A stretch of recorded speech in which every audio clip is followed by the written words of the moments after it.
Donc, si vous étiez là pour les 3 derniers cours, ce que j'essaie de vous dire, c'est qu'en fait, au cours du développement, vous avez beaucoup de processus qui sont vraiment déterministes et que, en particulier dans le système visuel de la drosophile, il semble qu'une grande partie de la spécification des neurones soit faite de façon déterministe. Mais en plus de ça, se greffe un côté stochastique par lequel la nature essaie d'augmenter, si vous voulez, ou d'augmenter la diversité des neurones dans ce cas-là, afin de pouvoir s'adapter aux situations. Voilà. À midi, j'ai eu un lunch avec mon bon ami Thomas, et en fait, on a passé une grande partie du lunch, qui était très bon d'ailleurs, à discuter en fait de comment la nature arrive à faire qu'en fait, on soit extrêmement précis. La partie droite de votre visage et la partie gauche de votre visage, pour la plupart d'entre nous, sont relativement identiques. Donc, c'est un processus qui est vraiment très fortement déterminé. Et pourtant, il y a de nombreux mécanismes stochastiques qui sont là-dessus et qui, en fait, permettent de vraiment montrer que le système est tout à son côté auto-organisé et que le système prend avantage du bruit pour arriver à faire des choses qui sont vraiment très stables. Donc, en particulier, ce avec lequel j'ai fini la semaine dernière, c'est qu'en fait, les animaux sociaux, par exemple les fourmis, communiquent beaucoup par des phéromones, puisqu'en fait, ils vivent sous terre, ils n'ont pas beaucoup de vision, ou pas grand-chose du tout. Et donc, ils ont un système olfactif qui est extrêmement développé, et que ce système olfactif est tellement développé qu'il est pratiquement impossible de voir spécifier chacun des gènes qui va détecter chacune des phéromones dans chacun des récepteurs olfactifs. Il faut donc ajouter un processus stochastique pour arriver au résultat qu'en fait on a un seul récepteur par gène récepteur par neurone. D'accord ? Donc, le problème, c'est que ces phéromones, je n'en ai pas beaucoup parlé, je vous dis que c'est très important, mais la question que je voudrais discuter aujourd'hui, c'est en fait quel est le rôle de ces phéromones dans les sociétés animales, et en particulier dans les sociétés eusociales, comme les insectes sociaux, comme les fourmis. D'accord ? Donc, en particulier, dans quelle mesure est-ce que ces phéromones arrivent à organiser la société, toute la structure de la société. D'accord ? Donc, peut-être que je vais mettre mes lunettes, ce serait plus facile. Donc, les fourmis, qui sont des animaux sociaux, sont en fait une répartition du travail. C'est-à-dire qu'elles vont se spécialiser, il va y avoir des castes qui vont être très spécialisées, et chacun va avoir un rôle bien déterminé. Et ces castes peuvent être très nombreuses, et avoir des spécialisations vraiment très diverses. C'est par exemple l'exemple des fourmis champignonistes, c'est-à-dire des fourmis qui font pousser des champignons dans leur colonie. Et donc, pour faire pousser des champignons, elles vont ramasser des feuilles dans un arbre bien spécifique.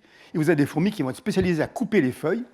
Ensuite, ces feuilles qui vont être en petits morceaux vont être amenées au nid, où elles vont être en fait mises en morceaux. Et vous avez des fermiers qui vont arriver, ou des fermières qui vont arriver à faire pousser des champignons et qui vont amener à les nourrir lorsque la saison sera passée. Et donc, vous avez toutes sortes de colonies. Et vous avez, par exemple, c'est un film que j'ai pris en Costa Rica il y a quelques années, où en fait, vous voyez comment ces fourmis arrivent à transporter des pièces énormes qui sont en fait beaucoup plus lourdes qu'elles-mêmes. Et ce que je voudrais, en fait, sur lequel je voudrais insister, c'est qu'en fait, si vous allez prendre cette feuille ici, qui est une... que je trouve mon... Où est-ce qu'il est ? Okay. Vous voyez que, par exemple, sur cette feuille, il y a en fait une autre fourmi.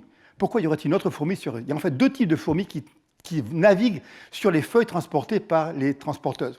Il y a celles qui sont là pour défendre ces fourmis, donc des sortes de soldats, et il y a aussi celles qui sont là pour nettoyer la feuille, parce que cette feuille va arriver au nid, où elle va être utilisée pour faire des champignons, pour faire pousser des champignons. Il ne faut pas qu'elle soit contaminée par autre chose.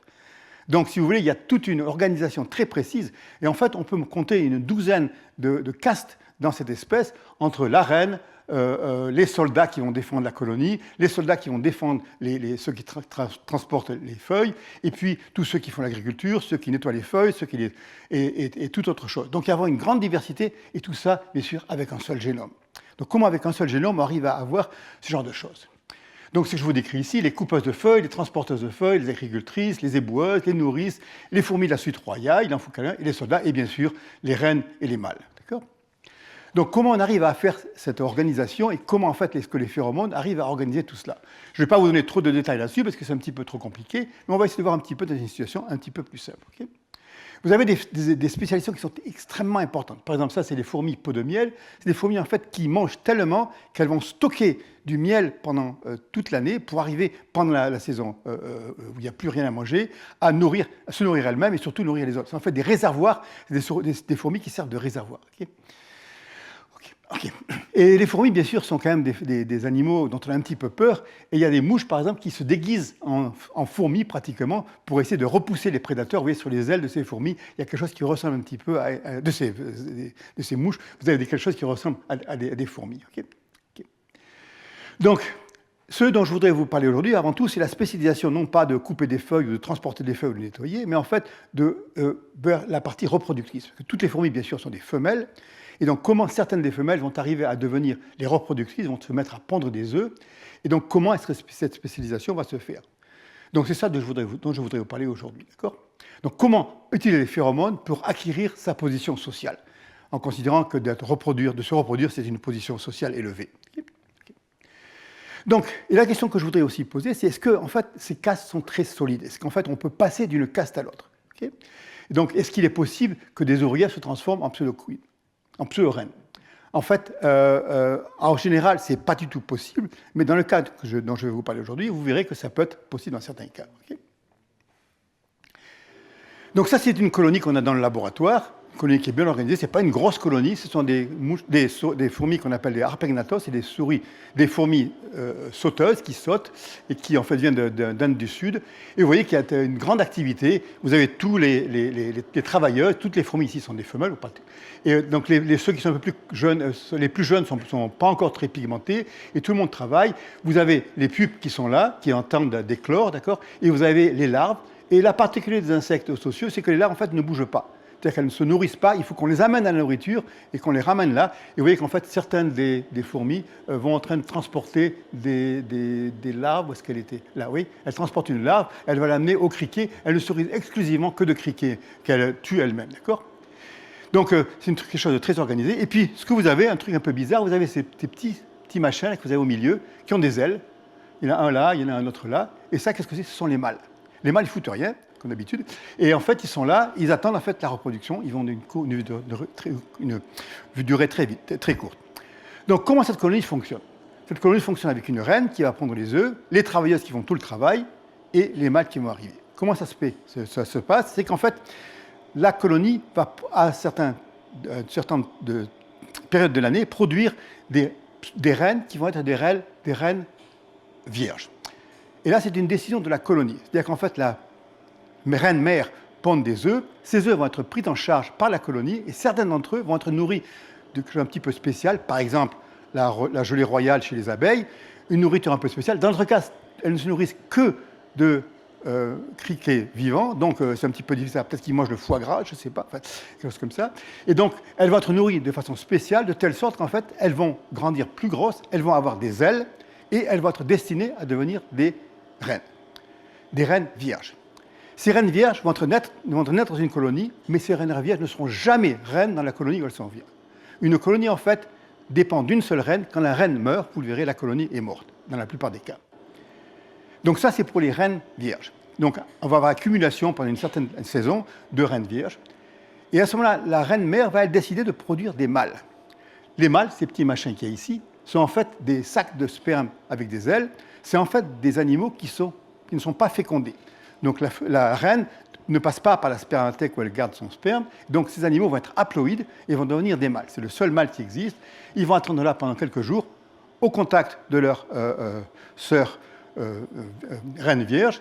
Et ils ne sont pas autorisés à se croiser avec les reines vierges dans la mesure où elles devront être. Et un jour de la saison, il va y avoir toutes les colonies de cette espèce vont relâcher leurs vierges reines, vont relâcher leurs mâles, il va y avoir la grosse orgie, toutes les reines vont se croiser avec à peu près 50 mâles, le mâle va mourir juste après, et à la fin de la nuit, après avoir 50 fécondations, la reine n'est plus vierge bien sûr, elle va tomber au sol, elle va se couper les ailes, elle va manger ses ailes, et pendant 3 mois, elle ne va rien manger, elle va fonder sa colonie, et donc éventuellement une colonie va émerger de cela, d'accord?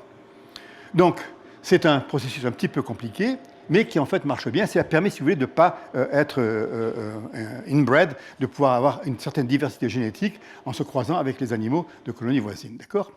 Donc en fait, la reine est ailée, elle a des ailes, puisque le croisement se fait en vol, et le mâle est ailé aussi. Et je vous rappelle qu'en fait, ces reines qui se croisent pendant cette nuit folle vont être la seule fois de leur vie où elles vont se croiser. D'accord ? Une seule fois, elles vont garder le sperme, des fois pendant 20 ans. Donc, elles vont se croiser pour donner les ouvrières, qui sont des animaux fécondés, et éventuellement des œufs qui vont être nourris par la colonie pour devenir des reines vierges. Et quand la reine décide de produire des mâles, elle n'utilise pas le sperme, elle va devenir un mâle qui est un mâle haploïde. D'accord ? Donc, c'est intéressant. Mais en plus de ça, vu que la colonie dépend avant tout d'avoir la présence de cette reine, si la reine meurt, la colonie ça va s'arrêter parce qu'il n'y aura plus avoir de reproduction. Donc il faut absolument que la colonie, si la colonie doit vivre longtemps, c'est que la reine vive très longtemps. Les ouvrières vivent pendant 7 mois à peu près, d'accord ? Les mâles pendant 1 semaine, juste le temps d'attendre la fécondation et de mourir. Mais les reines vivent pendant 5 ans. Donc le même animal qui peut être une ouvrière va vivre 7 mois, avec le même génome, peut vivre 5 ans si elle devient une reine, d'accord ? Et en fait, c'est quelque chose d'un petit peu étonnant, puisqu'en fait, ça contredit tous les principes qu'on a au niveau du vieillissement, puisque chez tous les animaux, plus un animal se reproduit, plus courte va être sa longévité. Pourquoi ? Simplement parce que lorsqu'on veut se reproduire, on a besoin de manger beaucoup. Si on mange beaucoup, on a besoin de beaucoup d'insuline. Si on a beaucoup d'insuline, on tente à vivre beaucoup moins longtemps. Okay ? Donc c'est pour ça qu'en fait, vous avez des gens qui font ce qu'on appelle la diète, intermittent fasting, donc en fait qui mangent mardi ou jeudi ou qui mangent uniquement entre midi et à 6 heures, ils veulent garder leur insuline le plus bas possible afin de vivre plus longtemps. Je ne sais pas si ça marche ou pas, je ne fais pas ça. D'accord ? Donc les fourmis ne répondent pas du tout à ce critère dans la mesure où elles mangent beaucoup pour pouvoir pondre beaucoup d'œufs. Certaines fourmis produisent des centaines d'œufs par jour. Et donc, malgré tout, elles ont des taux d'insuline extrêmement élevés, puisqu'elles mangent beaucoup, et malgré tout, elles vivent beaucoup plus longtemps que leurs sœurs jumelles, qui en fait mangent normalement et ne produisent pas d'œufs, et donc ne se reproduisent pas. Okay ? Donc, certaines espèces, pas la nôtre vit 5 ans, mais certaines espèces vivent 20 ans et produisent 1 million d'œufs dans leur vie. Okay ? Et donc, elles ne peuvent pas se permettre un régime restreint, donc elles ne peuvent pas faire l'intermittent fasting, puisqu'elles doivent manger pour pouvoir produire tous ces œufs. D'accord ? En fait, le record, c'est plutôt les termites. Ça, c'est une reine de termites par rapport à ces ouvrières qui sont autour d'elle. Et là, elles peuvent vivre pendant 40 ans et produire 400 millions d'œufs dans leur vie, d'accord ? Avec plusieurs fécondations dans ce cas-là, parce qu'ils ont aussi des rois. Okay ? Donc, une sorte de conundrum, de savoir comment, qu'est-ce qui se passe.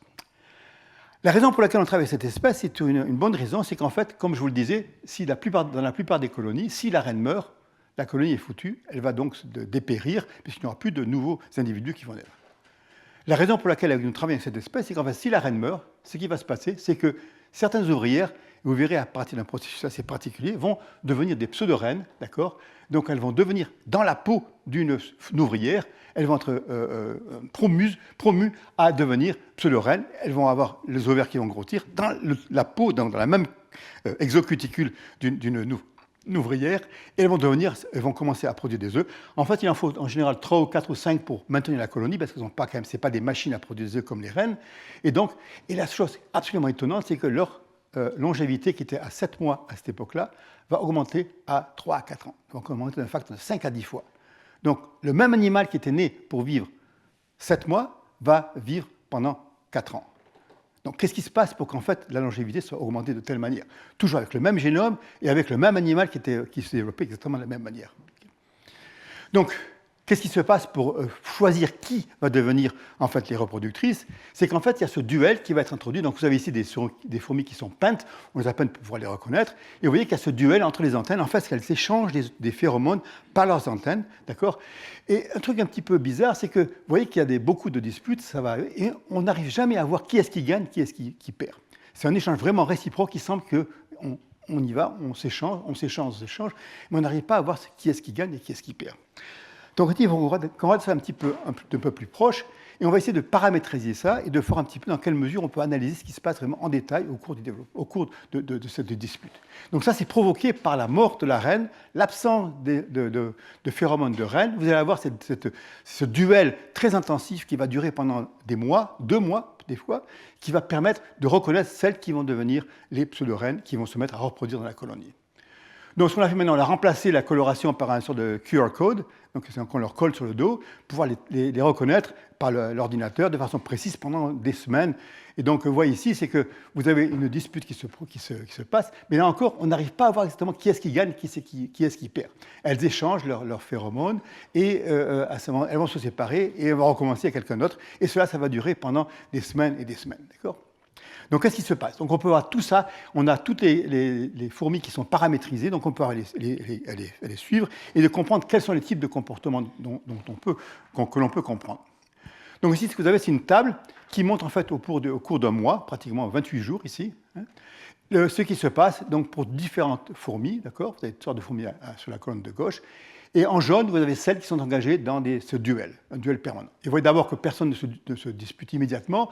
Dès que la reine meurt, les phéromones de reine disparaissent lentement. Ça provoque une sorte de marasme où, en fait, certaines fourmis vont se mettre à se battre, comme je vous l'ai montré, mais certaines, en fait, ne rentrent pas du tout dans le duel.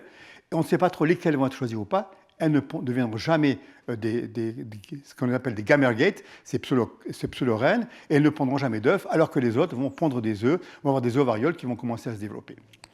Donc, est-ce qu'on peut comprendre un peu qu'est-ce qui se passe? Pourquoi est-ce que celles-ci vont entrer en duel, alors que celles-ci ne vont jamais entrer en duel? En fait, il y a une explication assez facile, c'est que ces fourmis qui vont entrer en duel fréquemment, très tôt au cours de ce développement de la colonie, vont se mettre à attaquer celles les plus faibles, on ne sait pas pourquoi elles sont plus faibles, et en fait les réprimer, les empêcher de rentrer dans ce duel permanent. Donc ici, vous avez 2 fourmis, ici, et vous allez voir que cette fourmi-là, à gauche, va entrer en dominance avec l'autre fourmi, elle va en fait l'attraper, et en fait l'empêcher, le réprimer, dit non, pas question, tu ne vas pas devenir une pseudo-reine, tu ne vas pas devenir cette gamergate, tu vas rester là dans ta colonie, attendre, repartir au travail, d'accord? Ce qu'on appelle c'est vraiment un phénotype de dominance où en fait vraiment la fourmi qui est en haut montre sa dominance par rapport à celle du haut, d'accord? Donc ça explique pourquoi ces fourmis-là ne rentrent jamais en duel. Mais partout, vous avez ici, au milieu, des fourmis qui semblent rentrer en duel comme les autres, mais au bout d'un moment, abandonnent le duel. Et en fait, ne deviendront jamais des gamergates. Okay? Pourquoi cela? On a aussi l'explication, parce que simplement, ces fourmis vont en fait rentrer en duel, mais certaines des fourmis qui sont peut-être plus engagées vont en fait attaquer celles-ci et elles vont en fait se mesurer. Et là, on va avoir un duel qui est vraiment un duel où il y a des gagnants et des perdants. Donc ici, c'est ces 2 fourmis ici qui essaient de montrer que l'une va rester une gamergate et l'autre ne va pas devenir une gamergate. Au début, c'est un peu symétrique, mais au bout d'un moment, vous allez voir que l'une va engager l'autre et va en fait la dominer et va lui dire c'est fini, tu as commencé à te battre, mais c'est fini, tu ne vas pas rester comme ça, reviens. Donc celle-là, bien sûr, va abandonner le duel et va revenir à son statut de travailleuse. Okay? Donc, il y a toute une hiérarchie.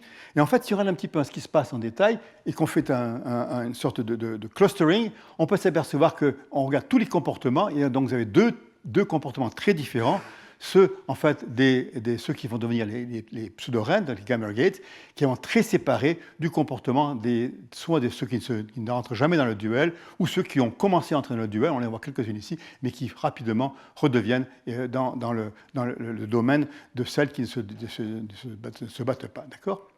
Donc on peut voir ce qui se passe au cours du temps. Celles qui sont des forts au début, elles sont comme tout le monde, et puis rapidement, elles rentrent en duel, elles vont rester là, elles ne vont pas en sortir. Celles qui vont abandonner vont commencer à rentrer en duel, mais en fait vont abandonner. Et les non-duelleurs vont ne jamais rentrer dans le duel parce qu'elles ont été réprimées dès le début. Elles vont rester dans leur situation et vont rester donc les travailleuses. Donc on arrive vraiment à paramétriser ça et à comprendre un petit peu ce qui se passe au niveau bien précis du comportement de ces animaux. Okay.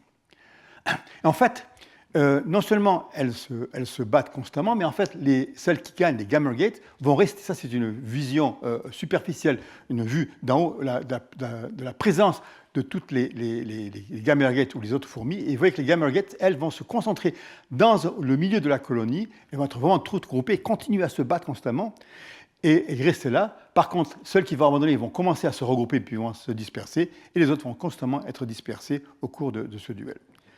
Donc la question qu'on peut se poser, c'est que vous avez définitivement ces questions d'agressivité. Au début, on élimine les plus faibles, et ensuite, on essaie d'éliminer celles qui ne sont pas capables de garder leur statut. Mais pourquoi on a ce duel constant que je vous ai montré dès le début, je crois qu'il est dans la prochaine diapositive, pourquoi on a ce duel qui est un duel qui a l'air absolument réciproque, sans vraiment un vainqueur ou un perdant?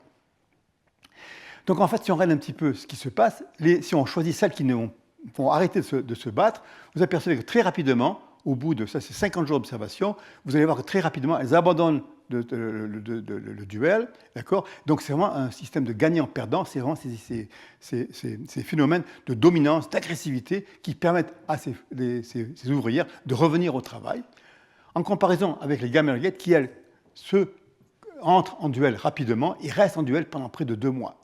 Donc dans ce cas-là, c'est un duel qu'on appelle un gagnant-gagnant, c'est-à-dire qu'elles se renforcent elles-mêmes en disant « Oh, on va essayer de se maintenir, devenir les gagnants ».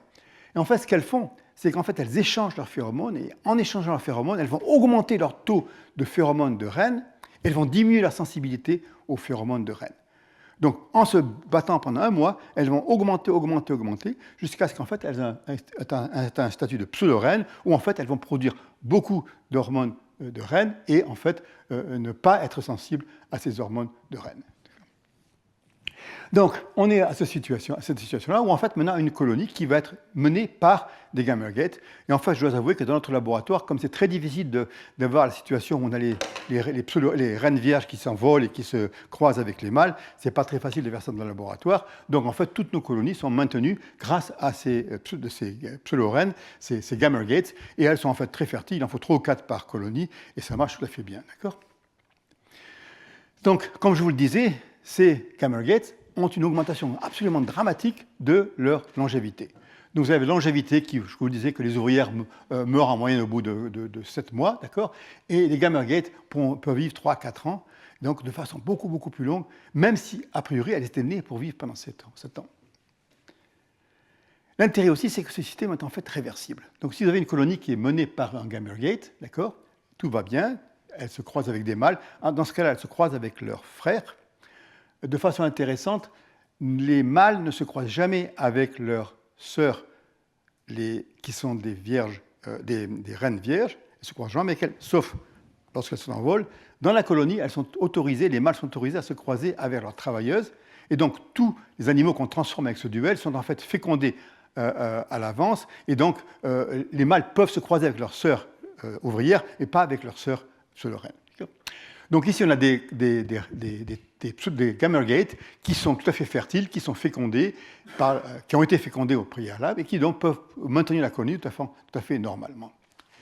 Maintenant, si vous amenez une vraie reine dans cette colonie, là, la reine est beaucoup plus forte au niveau de ses taux de phéromones. Et ce qui va se passer, c'est qu'en fait, l'ouvrière va revenir à sa position initiale et va redevenir en fait une ouvrière, va se remettre au travail. Et de façon très intéressante, lorsqu'elle fait ça, sa longévité revient à 7 mois. Donc ça veut dire que le même animal qui était né pour vivre 7 mois, si vous le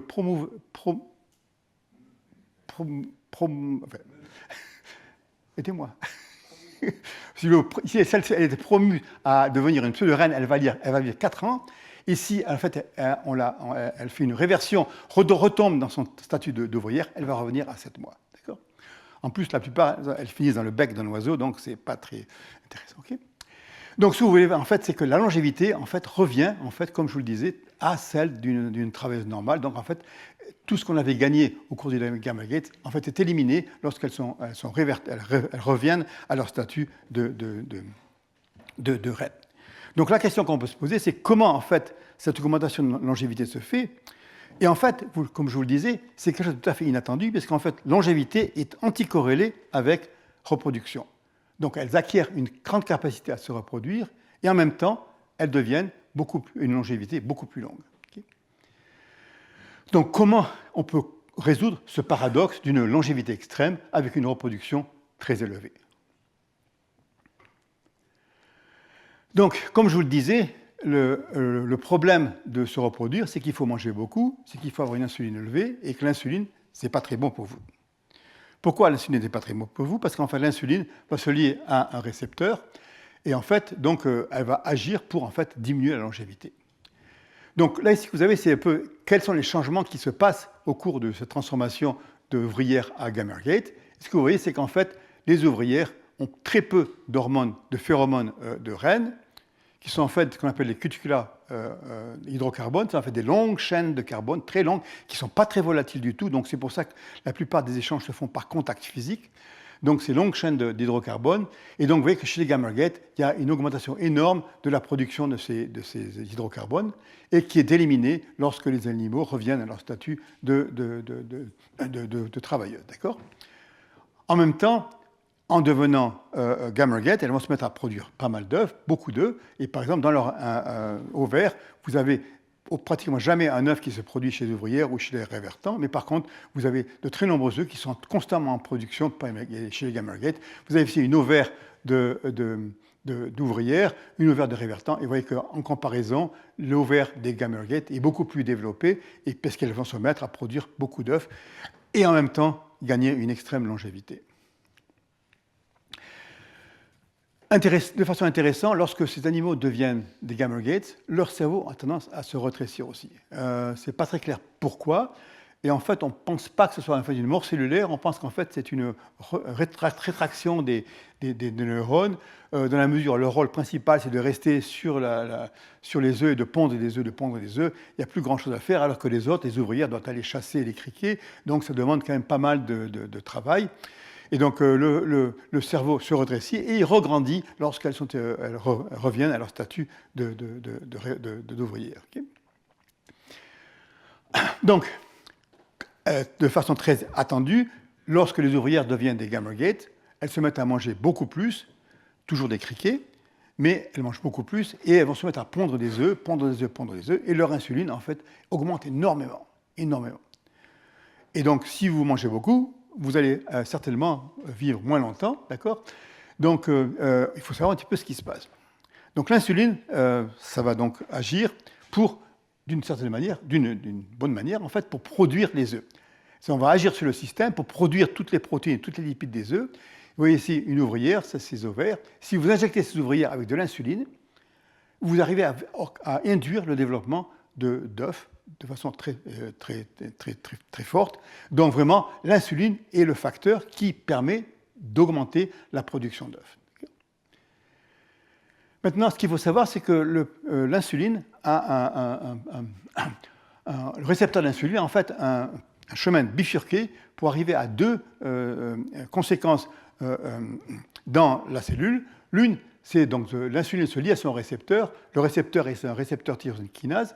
Donc, il va y avoir le normal cheminement vers MAP kinase, d'accord, par le système RAS. Donc, c'est le typique de tous les récepteurs tyrosine kinase, ce qui cause le cancer.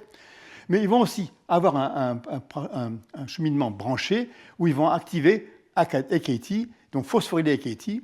Et la raison, en fait, ce qui se passe, c'est que lorsque vous phosphorylez AKT et phosphorylez, il va agir sur un facteur de transcription qu'on appelle FOXO. Et ce facteur de transcription, normalement, est dans le noyau. Quand il est phosphorylé, il va sortir du noyau, et c'est ce qui va en fait provoquer le vieillissement. FOXO a besoin d'être dans le noyau pour empêcher le vieillissement. Si vous voulez forcer les animaux à vivre plus longtemps, vous pouvez simplement exprimer FOXO dans leur noyau, leur forcer la localisation nucléaire de FOXO dans le noyau. Donc en fait, on a un système où en fait, vous avez deux branches, une branche qui va arriver à MAP kinase, une branche qui va aller à AKT. Et je vous ai montré juste avant qu'en fait, la branche MAP kinase, qu'une de ces deux branches devait être impliquée dans la formation des œufs, puisqu'en fait, quand vous injectez de l'insuline, vous allez avoir le développement d'œufs. En fait, on montre que si on injecte en même temps que l'insuline un anti-MAP kinase, c'est un médicament qui est en fait un médicament anticancéreux, parce que là, beaucoup de cancers sont dus en fait à l'activation de cette voie RAS-MAP kinase. On injecte un médicament en même temps, et en fait, ce médicament qui bloque uniquement le pathway MAP kinase, pas le AKT, va en fait bloquer la production d'œufs. Donc ça veut dire que dans ce que je vous ai présenté ici, vous allez avoir donc plus d'œufs qui vont se produire. Et en fait, ces œufs ne se produisent pas parce qu'il n'y a plus de production de protéines et de lipides qui vont s'accumuler dans les œufs, en particulier vitellogénine, qui est une protéine produite par le corps gras, qui va en fait produire des lipides et la protéine qui vont être absorbées par les œufs et faire les œufs et en fait les permettre d'être déposés. D'accord ?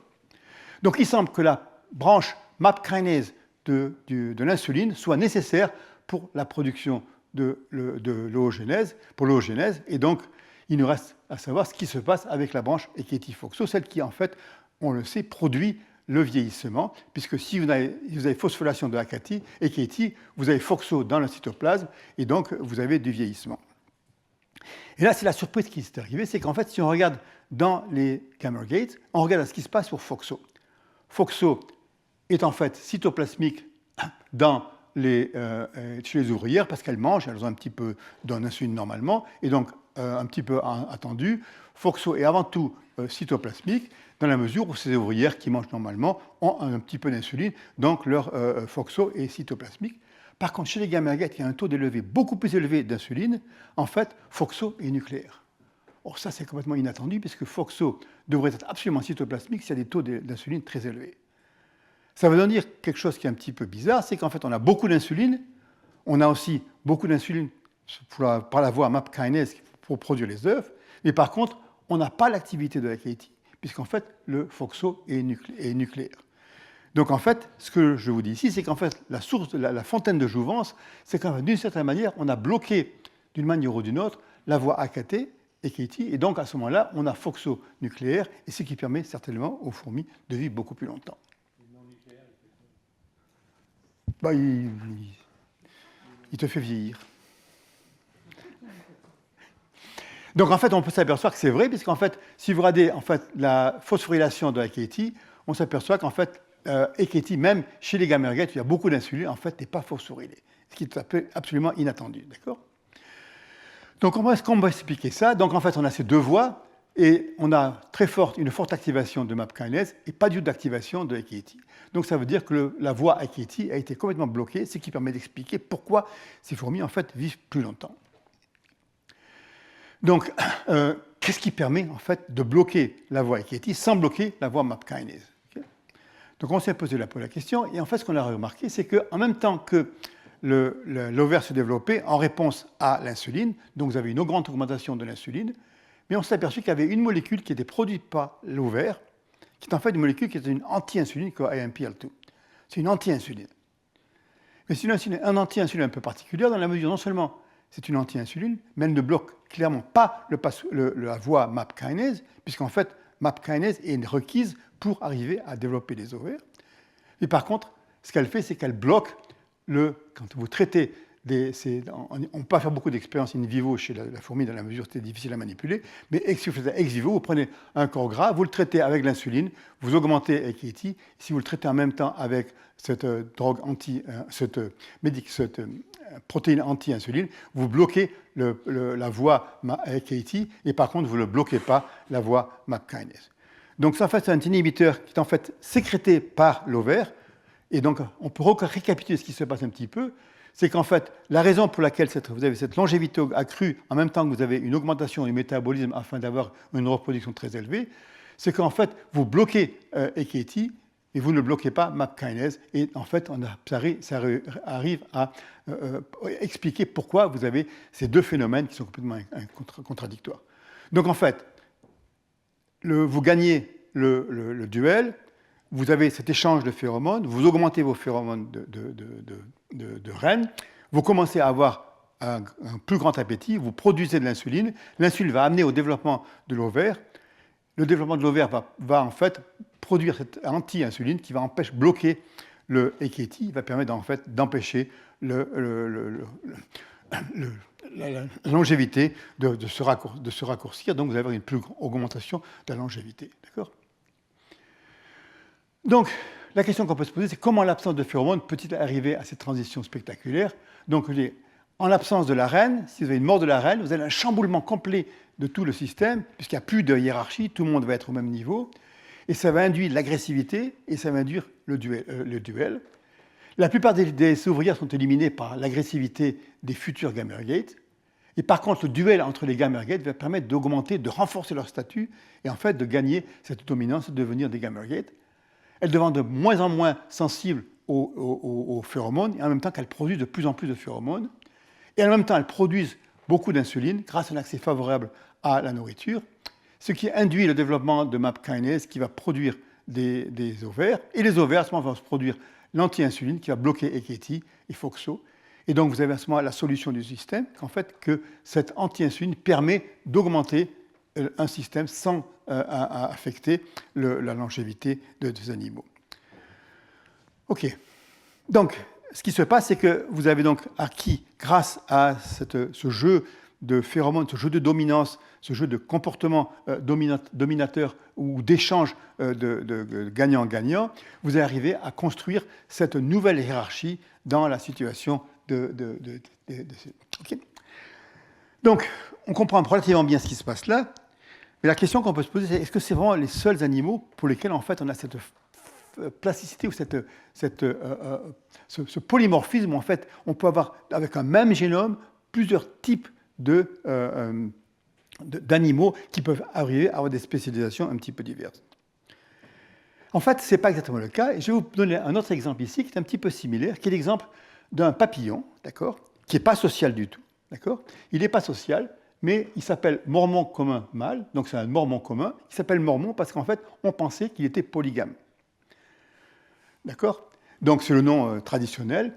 Et en fait, ces mormons sont les mâles, sont tous les mêmes, d'accord, dans cette espèce, ils sont tous les mêmes, d'accord, comme la plupart des espèces, mais ils s'appellent polygames parce qu'en fait, ils arrivent à se croiser avec des papillons femelles qui sont de la même espèce, mais qui peuvent être complètement différents les uns des autres. Donc, par exemple, vous avez deux sous-espèces qu'on appelle le cirrus, on l'appelle le stichius, donc c'est la même espèce, mais en fait, ces deux sont en fait des papillons qui sont différents avec le même génome, un peu comme deux castes différents, et uniquement chez les femelles. Pourquoi ça? Pourquoi les mâles sont tous les mêmes, et les femelles sont différentes? Pour la raison suivante, c'est qu'en fait, la raison pour laquelle ces femelles diffèrent, c'est qu'en fait, elles acquièrent un mimétisme avec d'autres espèces de papillons du coin qui sont en fait des papillons toxiques. Donc en fait, ce qu'elles font, c'est qu'elles font du mimétisme pour éviter que les oiseaux les reconnaissent comme des papillons comestibles et qu'en fait les mangent. Donc ils ont l'expérience qu'ils ont mangé de cela et que c'est pas bon, donc d'accord. Ou celui-là et c'est pas bon, et donc en fait ils vont essayer d'éviter ceux qui ont l'air de ressembler à cela. Donc c'est vraiment du mimétisme typique. Pourquoi les femelles? C'est qu'en fait, l'idée, c'est que les mâles sont très légers, ils ne contiennent que du sperme, donc ils sont assez légers, ils arrivent à échapper aux oiseaux. Les femelles sont beaucoup plus lourdes, parce qu'elles sont pleines d'œufs, donc il faut qu'elles s'échappent. Mais pourquoi faire du mimétisme sur 3 espèces? C'est qu'en fait, ces papillons toxiques ne sont pas très fréquents. Donc si tous les papillons polytès étaient en train de mimétiser avec une seule espèce, en fait, les oiseaux s'aperçoivent rapidement qu'en fait, ils ne sont pas tous mauvais, et donc peut-être qu'on pouvait continuer à manger. Donc en fait, on va essayer de répartir la mimicrie, le mimétisme, non pas à une espèce, non à 2 espèces, à 3 espèces. Donc en fait, un tiers va ressembler à cette espèce, un tiers à cette espèce, un tiers à cette espèce, de telle sorte qu'en fait, on n'aura pas une dominance d'animaux qui sont en fait pas tout à fait mangeables. Donc en fait, on répartit la charge de mimétisme entre 3 espèces. Et en fait, la même espèce de papillon qui vit dans un endroit différent, en Afrique par exemple, va arriver à entrer en mimétisme avec 3 autres espèces différentes qui sont des espèces toxiques du coin. Donc c'est quelque chose d'assez incroyable, comme quoi on peut arriver avec un même génome à avoir 3 comportements, 3 morphologies qui sont complètement différentes pour entrer en mimétisme. En fait, ce qui est marrant, c'est que les chenilles de ces animaux font aussi du camouflage. Et ils se ressemblent d'une certaine manière à des animaux qui ont l'air un petit peu toxiques, peut-être des serpents, et peut-être d'autres exemples. Tout ça, c'est des chenilles, pas de cette espèce-là, qui ressemblent vraiment à des serpents, qui en fait, dans ce cas-là, n'essayent pas de montrer qu'ils sont toxiques, ils sont montrés qu'ils sont peut-être dangereux, parce que ça ressemble à des serpents. D'accord ? Bref. Donc, en fait, la raison pour laquelle il y a 3 sous-ensembles, 3 polymorphiques, morphologie polymorphique, on a réussi, les scientifiques, Kunte et Cronfrost ont réussi à montrer qu'en fait, c'était dû à un gène, ils appelaient ça un gène, qui est un gène qu'on connaît bien, qui s'appelle le gène double sex.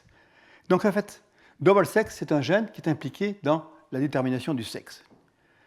Chez les insectes, chez tous les insectes, si vous avez 2 chromosomes X, vous devenez une femelle, et vous allez produire la forme femelle de double sex. Si vous n'avez qu'un seul X, vous allez produire la forme mâle de double sex, de devenir toute la morphologie du mâle.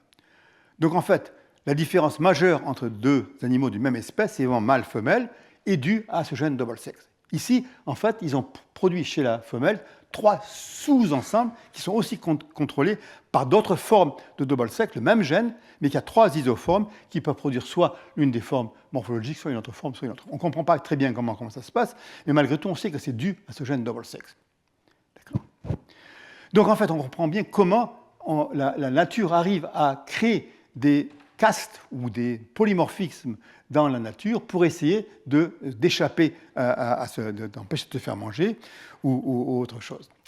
Et on aperçoit qu'en fait, on utilise le même système que le système qui détermine le sexe. Et en y réfléchissant, en fait, vous pouvez réaliser qu'en fait, c'est vrai que s'il y a 2 morphologies qui sont vraiment très différentes dans toutes les espèces, c'est en fait les mâles et les femelles. D'accord ? Et donc, par exemple, ici, vous avez des animaux qui ont des morphologies différentes entre les mâles et les femelles. Et en fait, c'est des chimères ici, où la partie droite est mâle, la partie gauche est femelle, souvent dû au fait que double sex peut être exprimé dans l'un ou dans l'autre. Et vous avez que vraiment des différences qui sont importantes. OK, donc la plus grande spécialisation de caste, ou de polymorphie, c'est entre mâle et femelle. Il y a beaucoup d'espèces, d'accord ? Et en fait, le polymorphisme sexuel est quelque chose de très fréquent et parfois vraiment extrême. Bon, bien sûr, vous connaissez les peacocks, et donc vous savez que dans ces cas-là, vous avez le mâle qui est vraiment cette exagération extrême de morphologie pour attirer la femelle qui le regarde de façon très intéressée. Et en fait, l'idée, c'est qu'en fait, la femelle va choisir celui qui aura le plus beau plumage en ce plumage réfléchissant la viabilité ou la fertilité ou la robustesse du mâle à lequel elle va se croiser. Donc en fait, dans la plupart des espèces, c'est toujours les mâles qui sont en fait ceux qui veulent attirer la femelle. Donc c'est la femelle qui choisit le mâle. Donc le mâle va aller à des extrêmes pour essayer d'attirer la femelle. Dans ce cas-là, c'est un système tout à fait morphologique, d'être regardé comme je suis beau. Dans d'autres cas, c'est les chants des oiseaux, ou bien alors la nid qu'un oiseau va construire, et je vais vous donner quelques autres exemples. Donc, pourquoi ? C'est parce qu'en fait, faire du sperme, c'est très facile. Faire des œufs, c'est beaucoup plus compliqué, ça demande beaucoup plus d'énergie. Donc, c'est toujours les femelles qui vont choisir leur mâle, et donc toujours les mâles qui vont essayer de devenir très beaux. Ceci dit, ce n'est pas toujours le cas. Il y a une espèce de papillon, en fait, Bececlus anania, où en fait c'est un petit peu réversé. En fait, ces papillons, pendant la saison humide, où la nourriture est abondante, les mâles ont un gros, qu'on appelle un eye spot, sur leurs ailes, qui va devenir très gros, et en fait qui va attirer les femelles. Oh mon Dieu, que ton eye spot est gros, je vais me croiser avec toi, d'accord ? Donc ça, c'est ce qui se passe dans la saison où la nourriture est abondante. En fait, les mâles sont ceux qui vont essayer d'attirer les femelles. Par contre, à la saison sèche, lorsqu'il n'y a plus rien à manger, toutes les choses s'inversent. Pourquoi ? Parce que à ce moment, ce sont les femelles qui deviennent celles qui vont être belles, qui vont avoir un gros eye spot sur leurs ailes, qui vont attirer les mâles. Pourquoi ?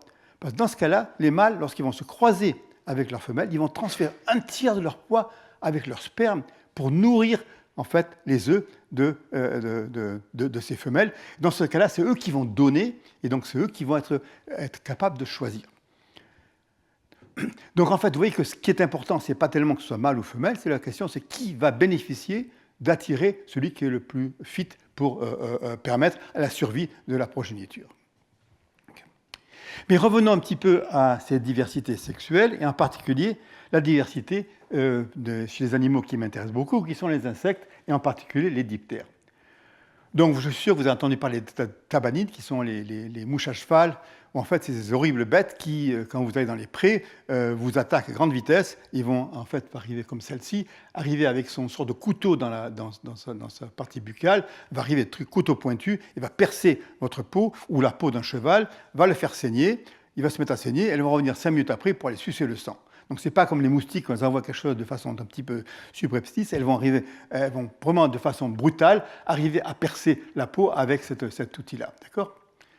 Ça, c'est une femelle, parce qu'en fait, bien sûr, celles qui ont besoin de beaucoup d'énergie, ce sont les femelles pour pondre des œufs, comme toujours, d'accord ? Et donc, ces femelles sont en fait sont armées comme ça, elles se nourrissent beaucoup de sang, et elles ont ces yeux qui sont vraiment très jolis.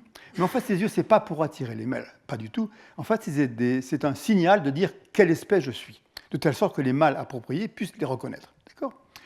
Donc, elles vont avoir ces bandes et à ce moment, elles vont en fait choisir le mâle avec lequel elles vont se croiser.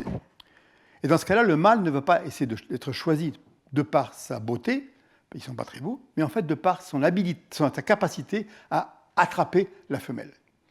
En fait, la femelle va essayer de s'échapper du mâle, et donc elle va avoir ce comportement que vous avez vu, je suis sûr, dans votre cuisine, où en fait la femelle est devant, le mâle est derrière et dessous, et celui qui arrive à attraper la femelle va arriver à se croiser, à donner son sperme à cette femelle. Donc, si vous voulez, il y a une très forte sélection, de telle sorte qu'en fait, ces mouches, les mâles, aient une capacité très forte à attraper en vol leurs femelles, et elles ont à ce moment-là arrivé à développer ce qu'on appelle un love spot, qui est en fait une partie de l'œil qui est spécialisée pour attraper la femelle. Et je pense que vous verrez très facilement ce que je veux dire. Ici, vous avez une femelle à gauche, avec ce couteau et ces bandes qui disent « je suis de telle espèce, de tabanide ». Ici, vous avez le mâle qui a perdu son couteau, il n'a pas besoin de nourriture, il vit 24 heures et il meurt. Ils veulent simplement donner leur sperme, comme tous les mâles, mais ce qu'il faut, c'est attraper la femelle. Donc, ils n'ont pas de couteau, les bandes sont comprimées, et tout l'œil, en fait, est une énorme machine qui, en fait, va être une énorme surface de détection des femelles en vol. Non seulement vous voyez que les yeux sont fusionnés les uns avec l'autre pour ne pas perdre trace de la femelle, et en fait, l'intérieur de l'œil est uniquement un système de détection du mouvement. Donc en fait, c'est un œil qui est spécialisé pour voir le mouvement. On a étudié ça de façon très précise, comment en fait on a changé les photorécepteurs qui étaient impliqués dans la vision des couleurs pour devenir des photorécepteurs qui étaient capables de détecter le mouvement. Et vous voyez donc que en fait, vous avez donc un œil qui est un love spot. Vraiment, le seul but de cet œil, c'est de détecter les femelles en vol, de se croiser et de donner son sperme, qui montre en fait sa capacité, comment on dit fitness? Hein? Fitness? Ok. Hein? Non, fitness. Ok. Donc, vous avez ici d'autres espèces, une autre, donc vous voyez qu'elle est différente, une autre espèce de mouche. Là, c'est tapis indien, et chez le mâle, vous voyez pareil, donc c'est à comprimer, donc les yeux sont fusionnés, et se permettent des ça. Mais le pire exemple, je pense, c'est les mayflies, qui ne sont pas en fait c'est les éphémérides, qui ne sont pas en fait des mouches, mais en fait, ça, c'est une femelle, donc qui a un œil tout à fait normal, d'accord? Et chez le mâle, c'était un peu ridicule, où en fait, c'est un énorme machin, c'est une sorte de télescope qui est très plat. Donc, comme il est très plat, en fait, tous les yeux regardent dans la même direction, ils ont une très grande résolution. C'est en fait une sorte de télescope qui leur permettrait de voir la mouche avec laquelle l'éphéméride avec laquelle elles veulent se croiser en vol, et donc vont pointer là-bas et vont rester à la croiser.